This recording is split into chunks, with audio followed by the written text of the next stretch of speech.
Today, I'm going to teach you how to pray and receive in 5 hours. How to ask for what you receive in prayer within 5 hours. Prayer has a very strong power, and there are spiritual tactics, there are biblical strategies to pray and receive in a short time. That request you made, which God has already answered, but for some reason it hasn't arrived, and you feel that God promised it to you, but it still hasn't manifested, it hasn't been revealed, well, you need to understand that this request is being held back, and I'm going to teach you how to release it. And when the angels set Pedro free, making him walk out, in other words, those people's prayer was answered in less than 24 hours. Literally, God answered them within hours. He sent an angel. He sent an angel because the Apostle Pedro prayed. God sent an angel because the Apostle Pedro prayed, Lord, set me free. Wait for me. No. Pedro wasn't praying. Pedro was falling asleep. In other words, Pedro was careless, resigned. One of the secrets of the strongest prayer is this: praying together in a cry out. I remember that where I used to gather folks, whenever there was group prayer, there was never a brother. A prayer that wasn't answered in less than 24 hours. Shalom Ubraha. Today, I'm going to teach you how to pray and receive in 5 hours, how to ask for what you receive in prayer within 5 hours. The first thing you need to understand is that everything is received in God's timing, as He has described and prescribed about you. Prayer has a very strong power, and there are spiritual tactics, there are biblical strategies to pray and receive in a short time. While the word says that Daniel prayed and his blessing was held back, Daniel himself also teaches the tactic of how to accelerate what got stuck while he was praying. In other words, that request you made that God has already answered, but for some reason it hasn't arrived, and you feel that God promised it to you. But it still hasn't manifested, it hasn't been revealed, so you need to understand that this request is being held back. And I'm going to teach you how to release it, how to speed it up so that it falls into your hands within a few hours or a few days. The first thing you need to understand and know about this is the following. The book of Acts, chapter 12, records the story of a man named Pedro, a disciple and apostle of Jesus Christ, who was put in prison. He was in a prison, and while Pedro was in this prison, something very unusual happened. And while Pedro was falling asleep, an angel appeared and said to him, "Go." He took off the chain from his hand, the shackles from his feet, and opened the door for him. He literally opened the prison door for him and made him walk among the guards, and no one could see him. The angel showed him the way, opened a path for him, and Pedro was able to reach the place where a group of brothers were praying for him. Why? Because the point here, gentlemen, is that these people prayed for Pedro to be released from prison. These people cried out for God to set the Apostle Pedro free. And when the angel set Pedro free, making Pedro walk out free. In other words, the prayer of those people was answered in less than 24 hours, gentlemen, because Pedro had been put in prison. It doesn't say the exact amount of time, but it's believed to be less than 24 hours because these people started praying. The thing is that when Pedro was released, not even these same people could believe what they were seeing with their own eyes. What don't they believe, gentlemen? That Pedro was released in just a few hours. Less than 5 or 10, I'm not sure exactly, but it was only hours. Their prayer, the prayer of these brothers, was answered in hours. Literally, God answered them in just a few hours. He sent an angel. He sent an angel because the Apostle Pedro belonged to God. He sent an angel because the Apostle Pedro prayed, Lord, set me free. No. Pedro wasn't praying. Pedro was falling asleep. In other words, Pedro was careless, resigned.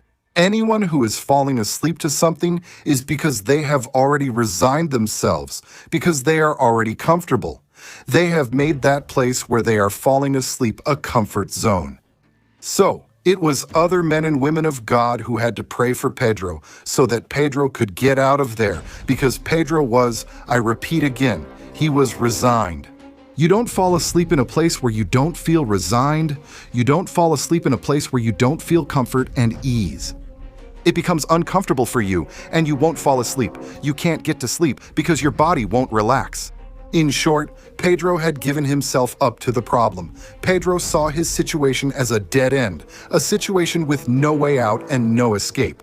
What's happening with Pedro, gentlemen? Pedro was falling asleep. When the angel appears, the angel of prayer, the mystery of prayer is so powerful that while Satan wants to kill someone else, while the enemy wants to destroy someone else, and you pray for that person, God can have, even if that person doesn't believe it, even if that person doesn't even know why, even if that person is against God. Ladies and gentlemen, if you pray, God can break the chain. No matter how deep the request is, no matter how deep the request is, no matter how deep the problem you are in, the person you are going to pray for, or the request or the goal you are asking God for, it doesn't matter how far away it is.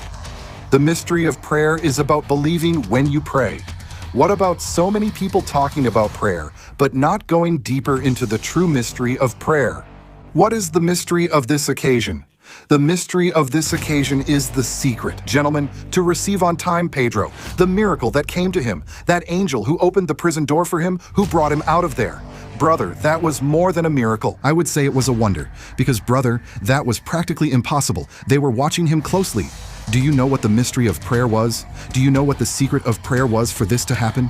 Group prayer, group outcry, these people praying together. Gentlemen, prayer is done together.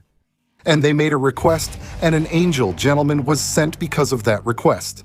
Maybe God was going to get him out another way, but that prayer made a request. That's why. I told you at the beginning that there are things that maybe you already, never settle. Some things, like Daniel did, required him to return to God again. So many days fasting, hoping God would answer.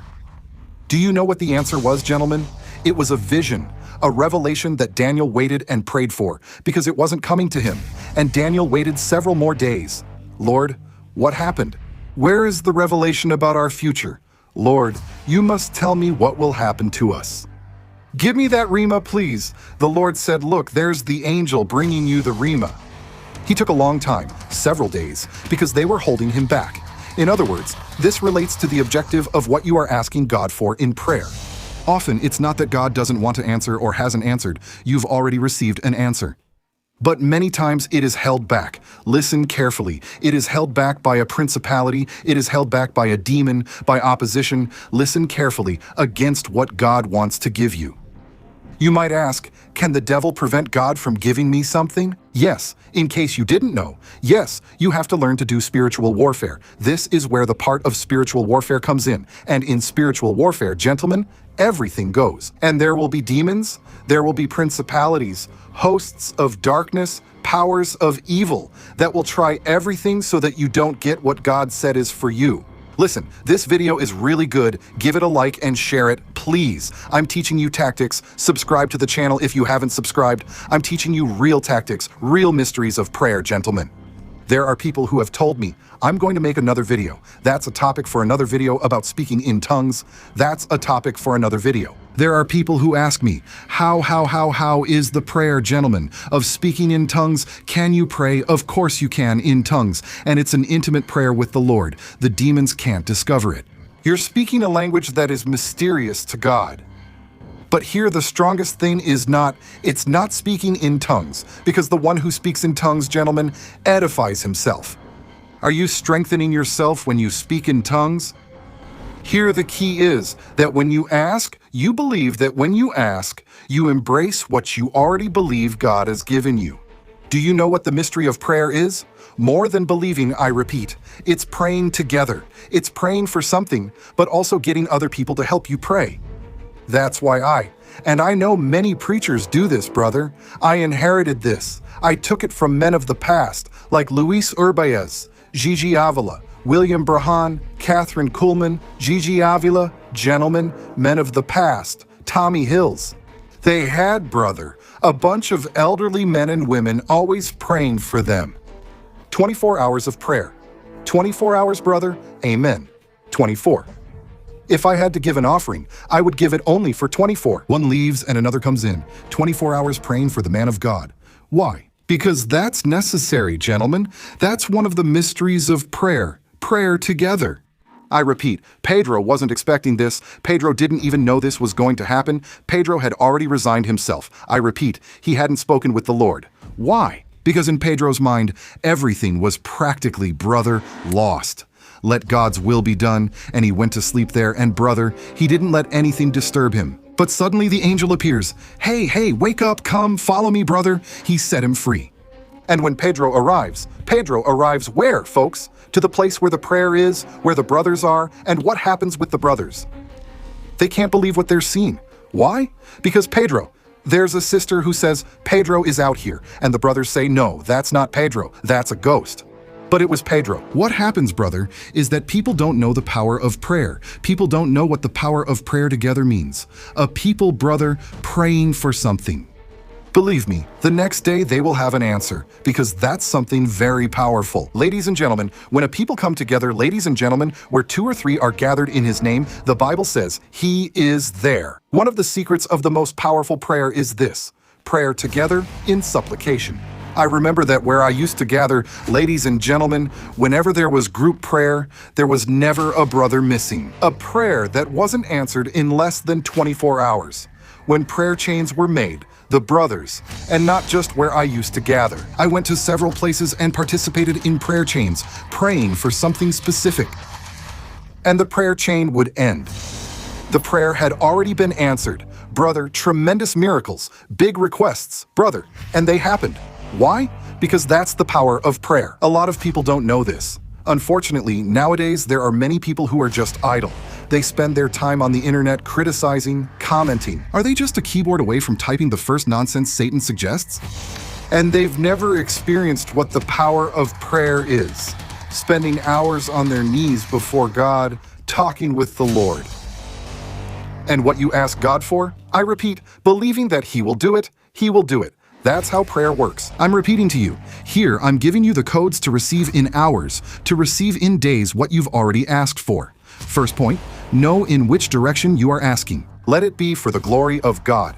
If you ask for something and the direction of that request is not the glory of God, you can pray in tongues, you can pray 3 hours in tongues, you can pray however you want. There is prayer in the Spirit, gentlemen. There is prayer in the Spirit, gentlemen. But prayer is always one and it's the same. And it's talking with God. What happens is that when you talk with God, there are levels. But everyone who prays, always listen carefully as long as they believe, prays in the Spirit. Because the Bible says that whoever believes, it is necessary. In other words, it is necessary for the one who believes. God believes that He exists and that He will reward those who seek Him. Because the flesh does not want to pray, everyone who kneels to pray, to ask God, is doing it in the Spirit, because the flesh does not want to pray. And I have seen many people who talk about prayer say no, that when you go past a certain hour, you start praying in the Spirit. No, it's not like that. From the moment you kneel down, you're praying in the Spirit and you are talking to God. What is the problem and the detail? It could be that you don't believe while you are praying. The key to prayer, in case you didn't know, is faith. If you kneel down to pray there and you don't believe that what you are asking God for, He is listening. That what you are asking for, He is giving it to you. And you spent 5 hours there on your knees, you spent 5 hours there talking to yourself, because prayer without faith is not prayer. Just wanting to kneel means you're already doing it in spirit, since only the Spirit leads you to seek God. When Jesus went into the desert to pray and fast, He did it because the Spirit told Him to. The flesh will never tell you to pray and fast. Pray and fast. There are important parameters to consider. If you're angry with your brother, you can't pray because God won't listen. You can't start praying if you have something against your brother because God won't listen to you. Those are parameters you always have to obey because they are biblical parameters, and that's something beyond even the flesh. Those are roots of bitterness. That's where the enemy operates, working in people's hearts, and you have to get rid of that. Now, if you feel like praying, that's the Spirit doing it. The Spirit. The flesh will never tell you to pray. The flesh will never tell you to fast. The flesh will never tell you to read the Bible.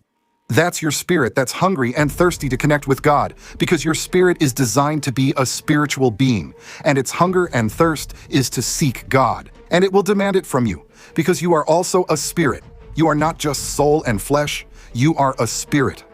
The Spirit is what demands the hunger for God, and your soul too, when you train your soul to be connected to your spirit, to seek God. When your soul, which is what maintains the Spirit, your soul, when your spirit is not fed, it will miss it, it will fail, it will say, I need it, I need to be in the Spirit. Your soul will say, I need to be connected, I need to be strong in God, because you got it used to that.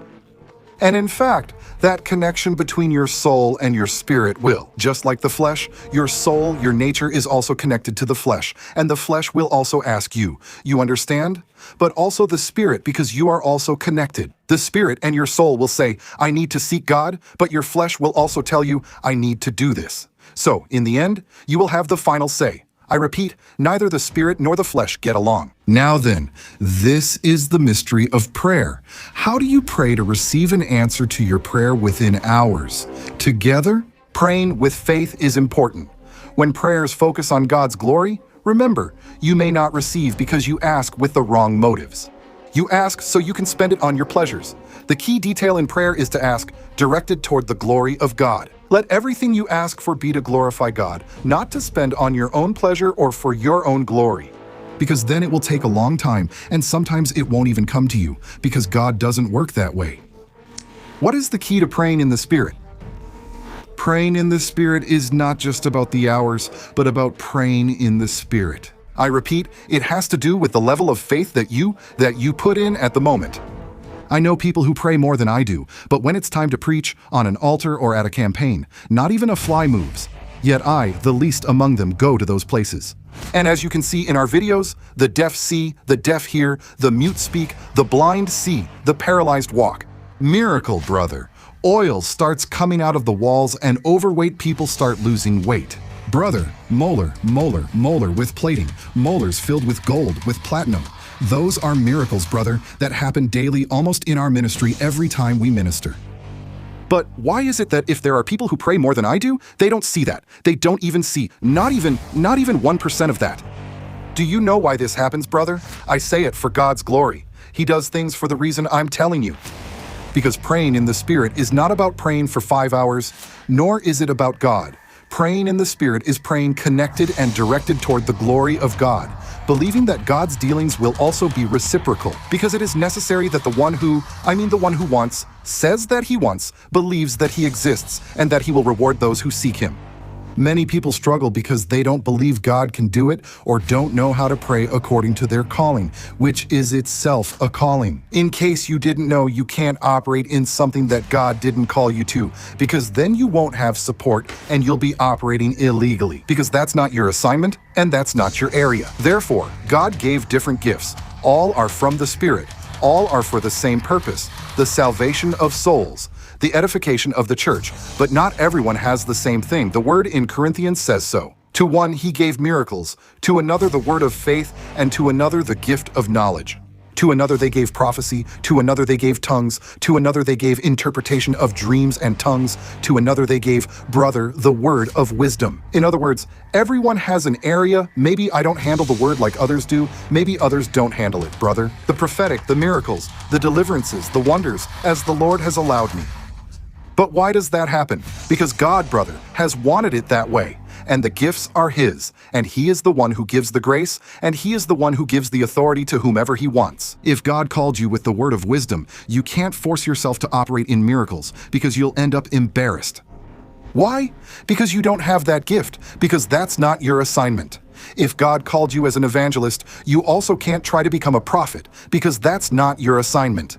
God is not going to back you up there, and then you'll end up embarrassed, because that's the mistake that many people make. When they pray and believe that because they prayed for 5 or 10 hours, they can operate in something that God didn't call them to. And because of that, above all, gentlemen, it's a calling. That's why God's calling. The calling and the gifts are irrevocable, because God is the one who gives them to you. And even, brother, no matter how your life is, that will keep operating, whether you pray or you don't pray. Of course, you have to pray so that confusion doesn't get in. I'm releasing this to you here. It's a strong mystery. And that's why, gentlemen, no matter how your life is, something is going to operate, because that was a pure burden that God deposited in you, and there will still be remnants of energy from that burden that God placed inside you. Now, when you don't have that and that's not your calling, there won't be that residue, and there won't be that burden either. And therefore, when you want to operate, you'll simply draw a blank. Why? Because that's not your calling. That's why it's important to know the direction of your calling, so that then you glorify God in that area. If you want something, ask God for it. Don't just copy others by saying, I saw so-and-so do this, so I'll do it too. So, when they get to the field, folks, they strike out, they come up empty, they miss the shot. Why? Because God didn't call them to that area. So I invite you to like the video. You who are listening to me, I repeat, the mystery of prayer, how to pray to receive what you're asking for in hours or days. Like the video, subscribe if you haven't, and follow me on Facebook as Diani De La Rosa and on Instagram and TikTok as Prophet Diani De La Rosa. My social networks have more than 450,000 followers on YouTube, on Facebook, and on TikTok. We are almost 700,000. Don't be fooled by fake accounts. If they write to you, block them. Our ministry does not ask for money, so be alert. God bless you. God keep you. Shalom Ubraha.